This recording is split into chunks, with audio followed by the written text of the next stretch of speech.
Celui qui se défie beaucoup de soi-même et qui se confie beaucoup en Dieu, s'il commet quelque faute, ne s'en étonne point.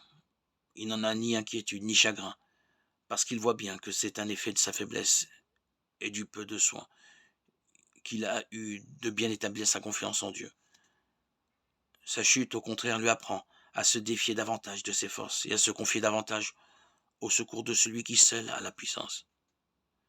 Il déteste par-dessus toute chose son péché. Il condamne la passion ou l'habitude vicieuse qui en a été la cause.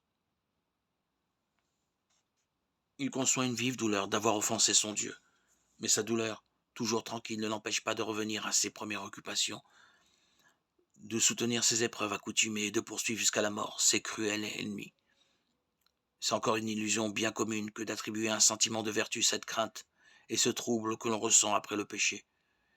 Car quoique l'inquiétude qui suit le péché soit toujours accompagnée de quelque douleur, elle ne procède néanmoins que d'un fond d'orgueil, que d'une présomption secrète, causée par la confiance trop grande que l'on a de ses forces.